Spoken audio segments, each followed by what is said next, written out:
Hello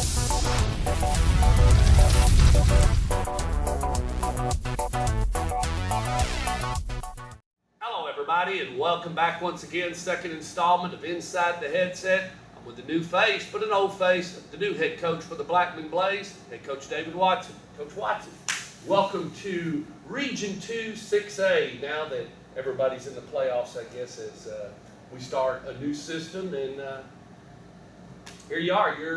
You are in the position of the head coach and everything. And I interviewed one of your opponents yesterday, been on your schedule, and I put the question to you. And we're just going to talk about who you are, basically, and then we'll get into the grind of the kids when we get into Jamboree Week. But talk to the fans and the people. Who is David Watson? Play high school football. Start kind of from there and just work me up to today. Well, that's a. You know, I'm pretty lucky. I've been in Murfreesboro my whole life. I played middle school ball at Central Middle, Fort with Central Magnet. And then I played 4 years at Oakland High School. Was lucky enough to play in 2 state championship games. We didn't win either one of them, but we were there twice, runner-up. Played for Coach David also. And then I went to Middle Tennessee State. And College years, what time span are we talking? This was 1990 through 94. So. Okay. I was able to be a 3-year starter on the offensive line there for Coach Donnelly, and had played on some really good teams, won some championships, made the NCAA playoffs. We were ranked #1 in the country at various times, so got to play an outstanding program there with a lot of good coaches. And I think somewhere, I'm not sure when, I guess basically because of my high school experiences or college experiences, a little bit of both, decided I wanted to be a coach.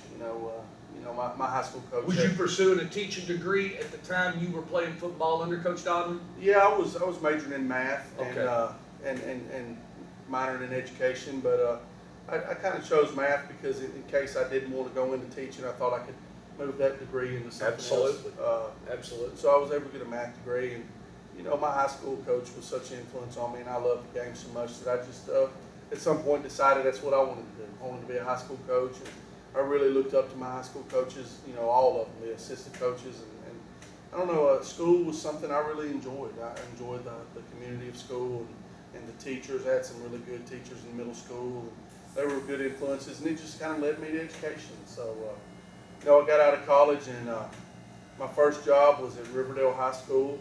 Coach Rankin, I coached the defensive line my first year out of college there, and then coached the offensive line for 4 years after that, and that was just an outstanding experience. I loved it at Riverdale, which was hard at first because I was born and bred to not like the gold and garnet and gold of Riverdale because I went to Oakland, and but at the time I just felt like that was a great place to go learn from Coach Rankin, who was had a reputation even then as one of the best coaches in the state. It was a great program. There was a bunch of great guys there. And then, right around, 99 or after the 99 season, Blackman opened, and Coach Alsop got the job here. And, just with him being my high school coach, and I'd been coaching for 5 years, I came over here and ran the offense for him, ran the strength program, was involved heavily in all of the decisions. Really was kind of his assistant head coach, so to speak. You were in second command at that point, yeah, basically. Yeah, because he was just, there was an instant trust there because he was my high school coach, and it was just, and we had a lot of success. It was 3 years here. We got to the quarterfinals. When they opened the school, y'all were tough. I mean, I remember well because it's 2001. Right, we were lucky. The first year we were here, we didn't have to play a varsity schedule. We played a junior varsity schedule. Right. So that gave the kids a lot of confidence and really made us, we were playing against kids that were the same age as our kids were. So we were very competitive, and I think we won all those JV games. And then the second and third years we were playoff teams. And the third year we were a quarterfinal team and just a whisker away from beating Riverdale, who ended up going to the state championship and getting beat that year. But we had a really good program. And then Siegel opened, and I guess based on my experience here in opening a program, I ended up jumping over there and being head coach.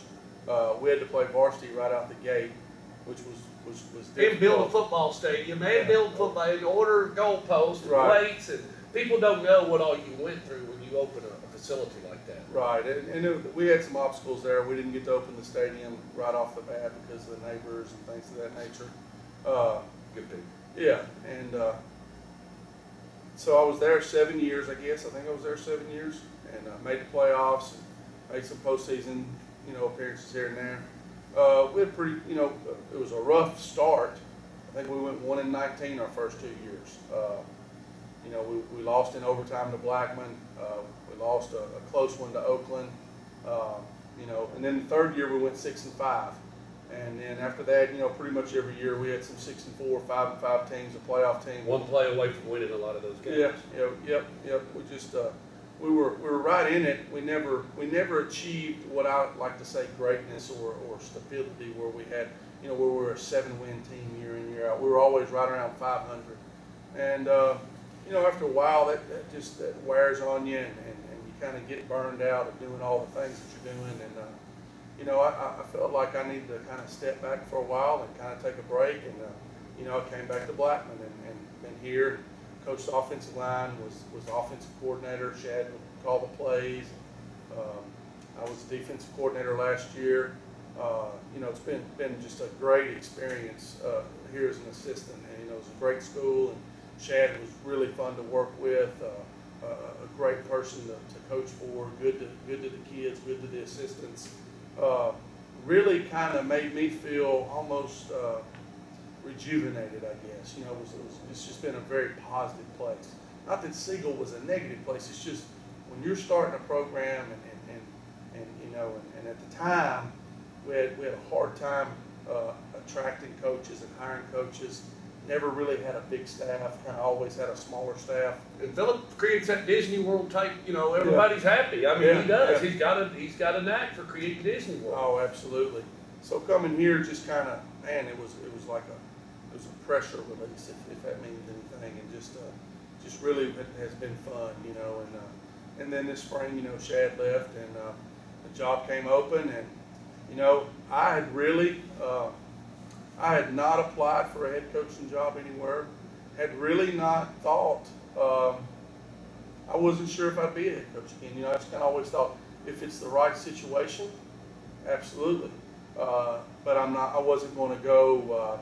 It's an extra 60 hours on top of what you was already doing. Right, and more stress and pressure and all those things. So, you really get to coach more as an assistant. A head coach, you got to wear a lot of hats and put out fires and make plans. No different from a sales manager to a sales executive. There's Right. two different things: closing the sale or jumping in to do it. It's the same Absolutely. thing. And then, so it was just a good thing that it kind of, I guess, the stars kind of aligned, because there's not a lot of jobs I would have went after. Yeah. Rutherford County jobs, absolutely, because I think all these jobs are good. But I wasn't going to venture to Williamson County or to Nashville or East Tennessee. I wasn't going to do anything like that. So I kind of had gotten in my mind that it would really have to be a unique situation for me to jump back into it. And the job came open, and that was something in my mind. Do you want to get back into that rat race? Do you want to be back? Is this the job, and is it the time? Right. Do you want to do all that? And I don't know. I have a love for Blackman High School, and I really like the kids here. And I just kind of felt like if it's right, if it's meant to be, then it'll happen. And if it's not, you'll be happy no matter what. And I was fortunate enough to get the job and hire some good assistants. And, it's been a real fun. March 17th is when I guess I got the job, so it was about 4 months. So it's been a real good deal here, and been very enjoyable. Well, and it is. Even when they were going through some tough struggles, they still had an electric. It was still a fun place to come watch a football game. The people, as well as all the other window dressing that goes on with Friday night here at the Inferno, it's a good place to. It's a good place for a kid to play football at, and it's a great Friday night venue as far as high school football when we talk about it. The crowds here have always been exceptional, and I mean, Yeah. I thought at first maybe it was because Octavius Mathers. I mean, he was great to watch, but even after he graduated, the crowds have still been exceptional. Maintained stable. Right. We always have a packed house. We always have good support. you know, I'm sure that there's negative at times, but most of the time, all I hear is positive. You know, I hear a lot of positive. I hear a lot. You ain't gonna please everybody. You're not. You're not. There's a lot of support here. I get emails all the time. People want to know what they can do, how can they get involved in the program. I don't know if the landscape of high schools changed that much in Murfreesboro, or if it's because we were starting new at Siegel or what, but it just seems like that the involvement is easier to get here. It's easier. You don't have to double sell it. And I think it's maybe the entire county has become that way, but it's an explosion of support and facilities, and the talent is better. All the schools have good talent. You know, it's a shame sometimes that we end up all beating each other up, playing each other, because I think if you put the 4 Murfreesboro schools in other districts, they'd be 1 or 2 in that district without a question. Right. And then you would meet them to the 2nd or 3rd round, somewhere along that. That's when you would hook up. Right. You would have to play the new playoff setup. I'm not sure how it's going to be, but it may take care of some of that. But, but you know, the main thing is just there's so much talent and tradition and support in this community. I mean, it's just, we're so blessed and so lucky, and we probably take it a little bit for granted. Yeah, I'd say so. Combination. Let's talk offensive philosophy first. You talked a little bit about, you got Coach Alsop in you, you got David Watson in you, you got a little Phillip in you, you got a little Boots in you. So talk a little bit about what will change, or what will stay the same, or, you know, Phillip kind of ran a veer spread, or whatever you want to call it. I mean, what do you like? Well, you know, I feel like our base philosophy won't change a lot, because I've been here and I was a part of that philosophy. You know, Shad and we saw a lot of things the same. Everybody sees some things differently. Right. But we had the same basic philosophy. And, you know, Shad likes to be physical. I mean, I know that people remember that's his motto. Sonny Gray and Rod and all those people, but you know, he always preached physical, and we want to be physical. Now, I don't think physical always means that you have to get a stack eye or 2 tights and 2 backs. You can be physical in whatever formation you run. And that's kind of what we want to do. We don't want to play people in a shoebox. You know, we don't want to pack everybody in. We want to spread the field and be exciting, but still be physical. And you're going to attack, is what you're saying. Yes. We want to. I told the kids the other day, we'll attack as much as their execution lets us. You know, we don't want to be conservative. We want to be able to keep people off balance and do different things, and still be physical when we do those things. And that's kind of the philosophy. We'll try to get the ball to our playmakers, obviously, as everybody does. We'll have the ability to go tempo or slow it down, however we want to do it. But main thing is, you know, get the ball to your playmakers. Let them go do things. Get the ball to people in space that can do something with it. So that'll be our basic offensive philosophy, and I don't feel like that's a great deal different than what we did here in the past. Defensively, we want to be multiple. We want to try to give the offense different looks, but still be fundamental as a defense. Zone or man. Right, and changing our fronts up front. 52, 43. Right, we want to line up in some different stuff. We don't want to let the offense dictate to us how we want to line up. We want to obviously be able to line up how we want to and make you adjust to us. We've been blessed with good kickers. We have a good kicking game. Always. Blackman has always historically had a good place kicker. And Phillip's always had a kicker. Yep. I don't know how he gets it, but he's always had one. Ever since I've been filming, when I filmed for him, he had always had a kicker. Right. So, you know, we got good kickers, so I think we can be very sound in the kick game. And we've got guys who can do things with it in the return game as well.